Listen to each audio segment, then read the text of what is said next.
बात का कॉन्टेक्स्ट समझने के लिए आप पहले एक क्लिप देख लीजिए जिसमें एक इंडियन महिला American vice president JD Vance से कुछ सवाल जवाब कर रही हैं एक पब्लिक रैली में या पब्लिक स्पीकिंग में। मेन मुद्दा तो ये है कि आपको इन सारी चीज़ों के बारे में बताना, और दूसरा कि हम अमेरिकन पॉलिटिक्स और अमेरिकन पॉलिटिक्स में रिलीजन के बढ़ते प्रभाव के बारे में बात खुलकर कर सकते हैं, और भारत में शायद थोड़ा मुश्किल है, बट नंदलेस इससे भी हमारा पॉइंट बहुत अच्छे से क्लियर हो जाएगा। Okay. You are married to a woman who is not Christian.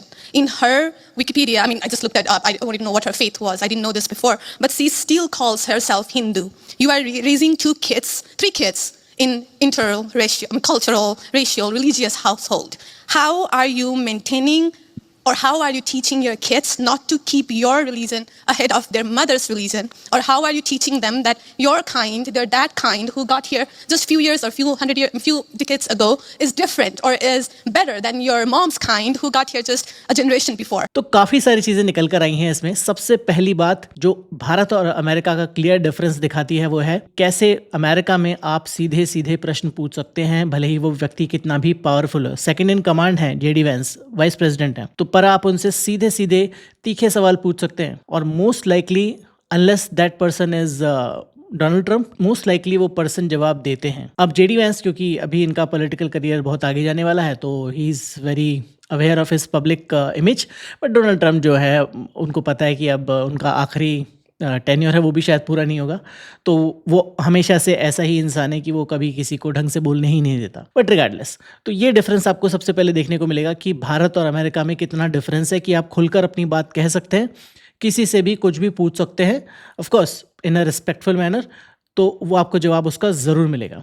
हमारे यहाँ पर वाइस प्रेसिडेंट या प्राइम मिनिस्टर या बहुत महत्वपूर्ण पदों को तो छोड़ ही दीजिए, आप किसी छुटभइये नेता से भी नहीं पूछ सकते कि भाई जो मेजर सवाल है उनका जवाब नहीं मांग सकते। वो आपको या तो चुप करा देगा डरा कर पब्लिकली, या फिर आपको प्यार से शांत कर देगा, या फिर भीड़ आपको शांत कर देगी। तो ये मेजर डिफरेंस सबसे पहला है। बट एनीवे, ये हमारी बात का मुख्य मुद्दा नहीं है। मुख्य मुद्दा है जो बात इन्होंने कही, और जहां से निकल कर आता है एक बहुत ही महत्वपूर्ण बात, जिस पर हम एक पूरा डिटेल्ड वीडियो बना रहे हैं कि why people in India have a problem with atheists और एग्नोस्टिक पीपल। इंडियन कंटेक्स्ट में हम बात कर रहे हैं, बट ये जो फिनोमिनन है वो वर्ल्ड ओवर है कि लोगों को ज़्यादा पसंद नहीं आते हैं वो लोग जो नॉन बिलीवर हों, जो ज़्यादा किसी चीज़ में विश्वास नहीं रखते हों, धार्मिक चीज़ों में, उनको ज़्यादा पसंद नहीं आते, उनको बहुत ही एज अ एलियन देखा जाता है। बट वो बेसिकली कह रही है कि आपकी खुद की जो बीवी है वो इंडियन है, और आपके जो बच्चे हैं वो किस धर्म में बड़े हो रहे हैं, क्योंकि आप क्रिश्चियन हैं, आपकी बीवी हिंदू है, तो आपने कैसे डिसाइड किया अपने बच्चों को किस रिलीजन में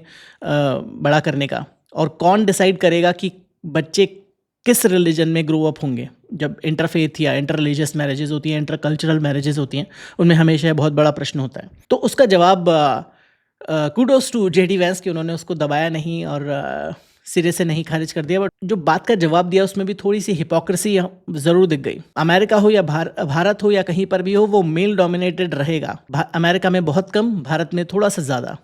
दूसरा कि जो जहाँ पर मेजॉरिटेरियन चीज़ें हैं वही चीज़ें फॉलो की जाएंगी। भारत और अमेरिका में फ़िलहाल जो सिमिलरिटी है कि अमेरिका में भी right wing religious ideologies power में है, मेजॉरिटी में है, और भारत में भी right wing religious ideologies power में है, मेजॉरिटी में है। तो जो भी लोग ऐसी बातें करेंगे जो मेजॉरिटी के व्यूज़ को सपोर्ट नहीं करती, उनको ज़्यादा तवज्जो नहीं दी जाएगी या उन्हें विरोध का सामना हमेशा से करना पड़ेगा। उनमें सबसे ज़्यादा प्रमुखता आती है जो लोग एथिस्ट होते हैं या एग्नोस्टिक होते हैं, या जो आपके मेजर बिलीफ्स पर इतना ज़्यादा विश्वास नहीं करते हैं। जेडी वैंस ने बोला कि जब मैं अपनी बीवी से मिला था तब मैं भी एथीस्ट और एग्नोस्टिक था, और मेरी बीवी भले ही वो हिंदू परिवार में पली बढ़ी है, वो भी एथीस्ट थी, एग्नोस्टिक थी, पर धीरे धीरे मैं क्रिश्चियनिटी में जुड़ गया, मैं बैप्टाइज्ड हो गया, मैं रिलीजियस हो गया, पर मेरी बीवी अभी ज़्यादा रिलीजियस नहीं है। तो हमने साथ में मिलकर ये डिसाइड किया कि जो हमारे बच्चे हैं वो क्रिश्चियन रिलीजन में उनका पालन पोषण किया जाएगा,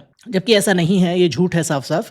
क्योंकि जो जेडी वैंस की वाइफ हैं उषा जी, उन्होंने खुद बोला है कि मैं हिंदू धर्म में विश्वास रखती हूँ, मेरे माँ बाप भी बहुत रिलीजियस हैं, और मेरा ऐसा कोई इरादा नहीं है किसी और धर्म में जाने का या एथीस्ट बनने का, एग्नोस्टिक बनने का। बट उन्होंने बोला इसके बाद एक और जो चीज़ सबसे ज़्यादा कंसर्निंग थी कि मैं तो बन गया क्रिश्चियन, मैं चाहता हूँ मेरी बीवी भी क्रिश्चियन बन जाए। तो ऐसा उन्होंने पहले ही बोल दिया कि मेरा कोई इरादा नहीं है कि मैं कन्वर्ट हो जाऊँगी किसी और धर्म में। तो क्यों बोला? इसीलिए बोला क्योंकि जहाँ पर जिस चीज़ की मेजॉरिटी होती है वहाँ पर आपको उसी तरीके से लोगों से बात करनी पड़ती है। अगर आप पॉलिटिक्स में रहकर एथिज्म, एग्नोस्टिज्म इस तरह की बातें करेंगे, नॉन बिलीवर की तरह बात करेंगे, तो लोग आपसे कनेक्ट नहीं कर पाएंगे, क्योंकि मेजॉरिटी लोग रिलीजियस हैं। भारत में भी ऐसा ही है, अमेरिका में भी फिलहाल ऐसा ही है। हमेशा से ऐसा नहीं था, बट फिलहाल ऐसा है। उस पर एक पूरा मेन बड़ा वीडियो बना रहे हैं कि why people have a problem with atheists. तो और क्यों जो पब्लिक फिगर होते हैं उनको किसी न किसी धर्म को पकड़ना पड़ता है अपने आप को पॉपुलर बनाए रखने के लिए। But kudos to this lady as well, जिसने बिल्कुल फेयरलेसली क्वेश्चन उठाया और बिना डरे, और kudos to JD Vance as well कि उन्होंने उस बात का जवाब दिया। भले ही थोड़ी सी हिपोक्रेसी सामने आई, पर जवाब तो दिया। मुद्दे की बात, बॉटम लाइन ये निकल कर आती है कि अगर आप एथीस्ट हो, अगर आप एग्नोस्टिक हो, अगर आप जो मेजॉरिटी जो जिस रिलीजन को फॉलो कर रही है उस तरफ नहीं हो, तो आप कभी भी पॉपुलर नहीं हो सकते। एटलीस्ट आज के समय में तो पॉपुलर नहीं हो सकते, भले ही वो भारत हो या अमेरिका हो। आपको बैकलैश का सामना करना पड़ेगा, आपको लोग एलियन की तरह देखेंगे ही देखेंगे, और आपको एक तरह से समझेंगे कि पता नहीं ये कहाँ से पैदा हो गया और ये ऐसी बातें क्यों कर रहा है। क्या इसको कोई बीमारी हो गई है या किसी और प्लेनेट से आया है?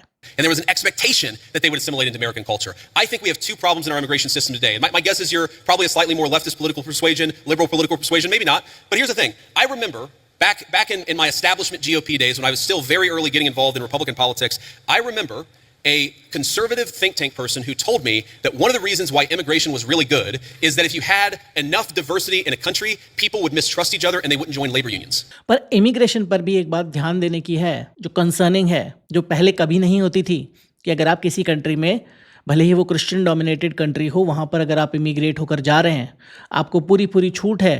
आप जिस तरीके से व्यवहार करना चाहें, अपना खुद का फेथ फॉलो करना चाहें या किसी भी फेथ को फॉलो नहीं करना चाहिए, आपको पूरी परमिशन होती थी, पूरी तरह से।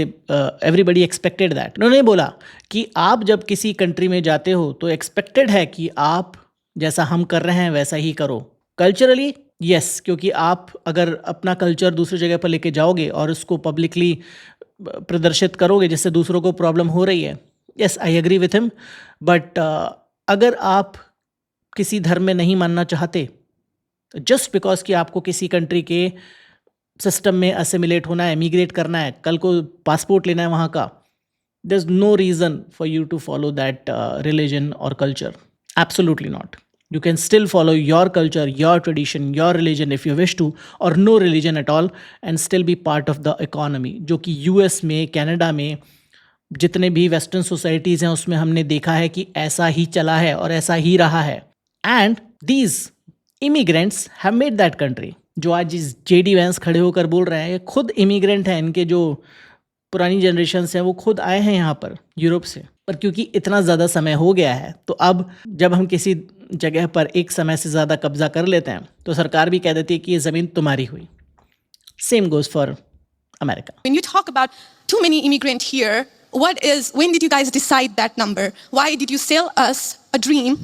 You made us spend our youth, our wealth in this country and gave us a dream. You don't owe us anything. We have worked hard for it. Then how can you as a vice president stand there and say that we have too many of them now and we are going to take them out to people who are here rightfully so by paying the money that you guys asked us? You gave us the path and now how can you stop it and tell us we don't belong here anymore? Immigration की बात करें तो जो Trump की policies हैं immigration के लिए वो बहुत ही ज़्यादा वाहियात हैं, बहुत ही ज़्यादा बकवास हैं। अभी जो H1B वीज़ा की जो फ़ीस है उन्होंने बढ़ाकर $1 लाख कर दी है। उसका एक प्राइम एग्जांपल है कि पहले आप चाहते हैं कि आपके देश में लोग आएँ, इमिग्रेट करें, और फिर आप चाहते हैं कि वो आपको भर कर जो फ़ीस है वो दें।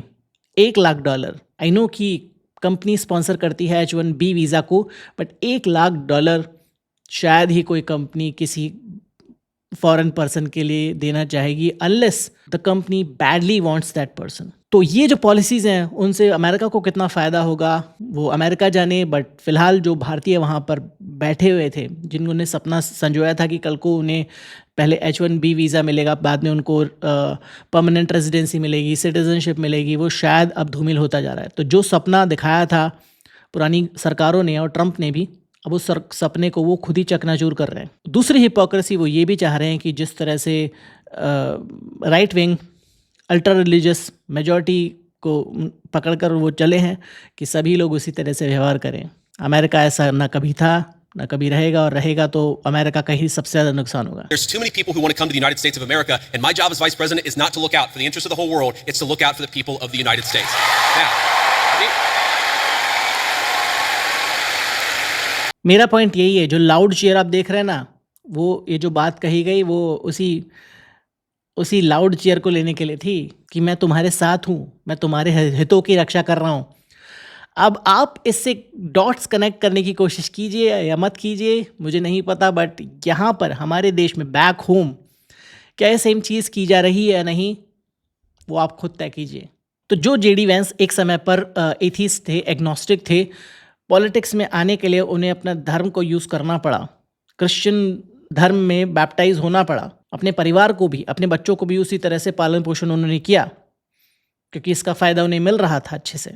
और वो चाहते हैं कि उनकी खुद की बीवी भी जो हिंदू है, हिंदू कल्चर से बिलोंग करती है, हिंदू रिलीजन से बिलोंग करती है, भले ही वो रिलीजियस हो या ना हो, दैट्स नॉट द पॉइंट, कि अब वो क्रिश्चियन धर्म में कन्वर्ट हो जाए। वाओ, सच हिपोक्रेसी। फुल वीडियो का वेट कीजिए, तब तक सब्सक्राइब कर लीजिए, ऐसे वीडियो आपको मिलते रहेंगे। Be logical.